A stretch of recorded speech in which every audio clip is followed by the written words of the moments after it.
Hello, my name's Adam Drugan. I am the treasurer on the Scottish Corners PTO board, and this is. Ellie Drugan. I'm in fourth grade and I go to Scottish Corners Elementary. And we're going to read to you today chapter 13 from the BFG. Humper for Fleshlumpeater. They is always having 50 winks before they goes scumpering off to hunt human beings in the evening, the BFG said. He stopped for a moment to let Sophie have a better look. Giants is only sleeping every then and now, he said. Not nearly as much as human beings. Human beings is crazy for sleeping. Is it ever occurring to you that a human being who is 50 is spending about 20 years sleeping fast? I must admit that never occurred to me, Sophie said. You should allow it to occur to you, said BFG.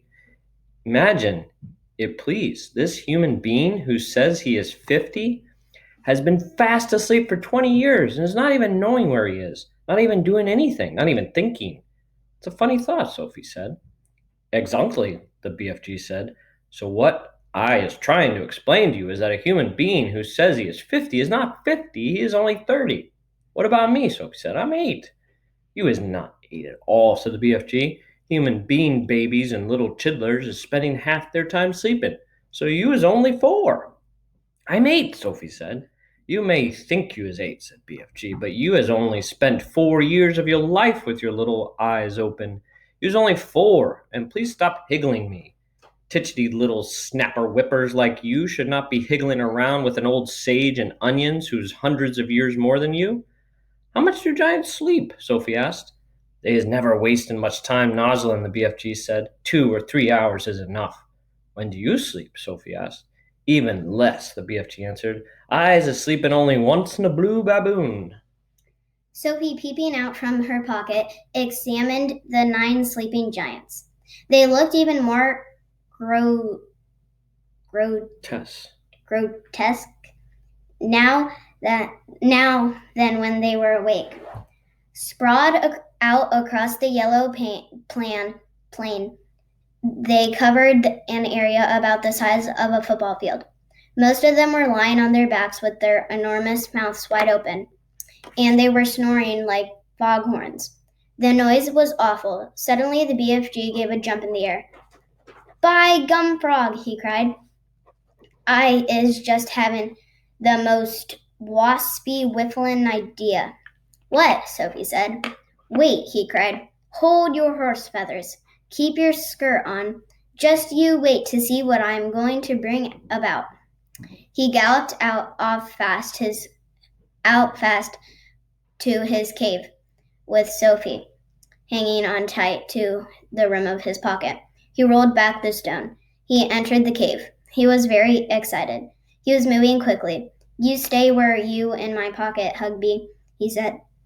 One is doing this lovely bit of buck swashing both together.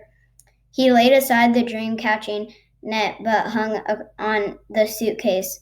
He ran across to the other side of the cave and grabbed the long trumpet thing, the one he had been carrying when Sophie had first seen him in the village. Without the suitcase in one hand and the trumpet in the other, he dashed out of the cave. What is he up to now? Sophie wondered. Peep your head up good, the BFG said. Then you will get a fine winkle of what is going on. When the BFG came near to the sleeping giants, he slowed his pace. He began moving softly. He crept out his toes towards the ugly brutes. They were still snoring loudly. They looked repulsive, filthy, debacle. The BFG tiptoed around them. He went past the gizzard gulper, the blood bottler, the meat dripper, and the child chewer. Then he stopped. He had reached the Fleshlumpeater. He pointed at him. Then he looked down at Sophie and gave her a big wink. He knelt on the ground and very quietly he opened the suitcase. He took out of it the glass jar containing the terrible night marsh Trogglehumper. At that point, Sophie guessed what was going to happen next. Ouch, she thought. This could be rather dangerous. She crouched lower in the pocket, so only the top of her head and her eyes were showing.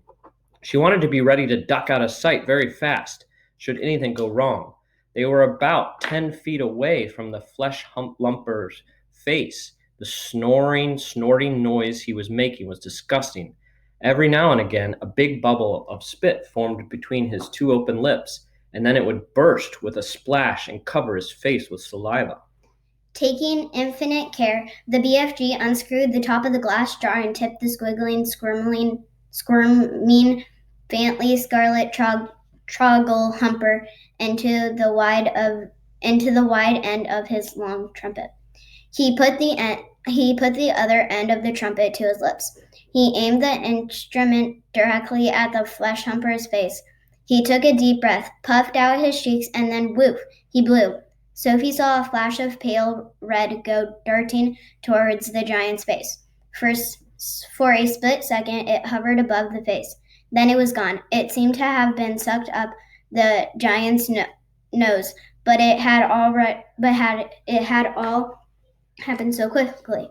Sophie couldn't be sure. We had better be skiddling away quick to where it is safe, the BFG whispered. He trotted off for about 100 yards, then he stopped. He crashed low to the earth. Now, he said, we is waiting for the gun and flames to begin. They did have a long wait. The air was suddenly pierced by the most fearful roar Sophie had ever heard, and she saw the Fleshlumpeater's body, all 54 feet of it, rise up off the ground and fall back again with a thump. Then it began to wriggle and twist and bounce about in the most violent fashion. Eow, roared the Fleshlumpeater. Owie! Oh, he's still sleeping, the BFG whispered. The terrible troggle thumping nightmare is beginning to hit him. Serves him right, Sophie said. She could feel sympathy. She could feel no sympathy for his great brute who ate children as though they were sugar lumps. Save us, screamed the Fleshlumpeater, thrashing about madly. He's after me. He's getting me. The thrashing of limbs and the waving arms became more violent by the second.